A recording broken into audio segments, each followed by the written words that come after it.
As the summer weather started to fade away, so did the tourists. Soon a large fog rolled across the whole island. Fog often made the engines of the Fat Controller's Railway think of ghostly events of the past.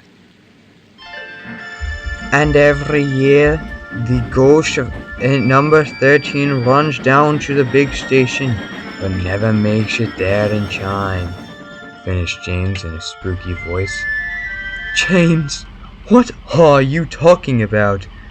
Chuckled Henry. The ghost of number 13. My driver said he saw it last year.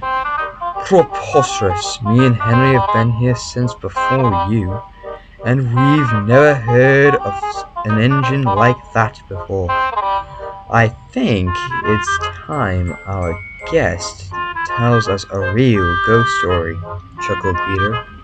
That's right. Edward, take it away, called Gordon. The old engine's eyes sparkled of age. He took a deep breath and started.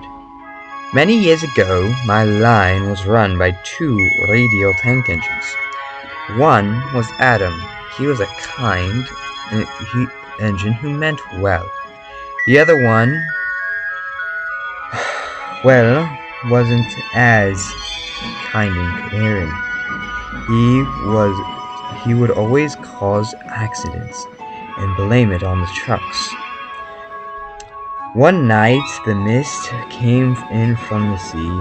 The trucks decided to enact their revenge on the engine.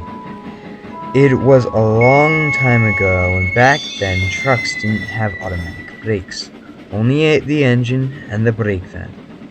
The trucks quickly gained the upper hand. They pushed him into my yards, and he crashed into a munitions train. I was resting at the big station, but the explosion was so big I saw it from there. Legend has it that you can see him on foggy nights heading up from the harbor, with the trucks laughing behind him. The engines were all in a stunned silence, until... Ridiculous! There is no way that story is true. Shut up, James. No one asked for your opinion, fire engine. Fire engine! Edward rolled his eyes as the others started to argue. Some engines never learn. A few days passed in which James was unbearable. He boasted constantly, but fate would make sure he was humbled. One evening, the mist came down thicker than ever. James was stuck at one of the stations on Edward's branch line. His mind was filled with thoughts of Edward's ghost. That it's a silly ghost story Edward tells younger engines that keeps them in order. It doesn't. Just then a whistle cut through the air. The station master suddenly shouted, That's strange. You're the only engine on the branch line tonight. A slow chuff soon filled the air, as well as the laughter of trucks. Edward was right. Get me out! James sped backwards towards the main line.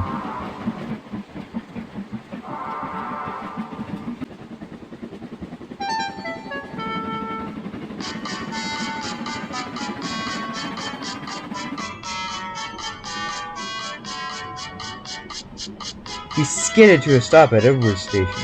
Edward and Boko were there. Eventful journey, James? Edward asked. You were right, Edward. I'm sorry. Run along back to the big station. I'll take your train from here. James did. When he arrived back, the other engines saw his pale expression. My, James, you look like you've seen a ghost. Now, Henry, this is an engine who thinks ghosts aren't real, said Gordon. James never did tell the other engines about what happened that night, but he did gain a new respect for Edward and his stories.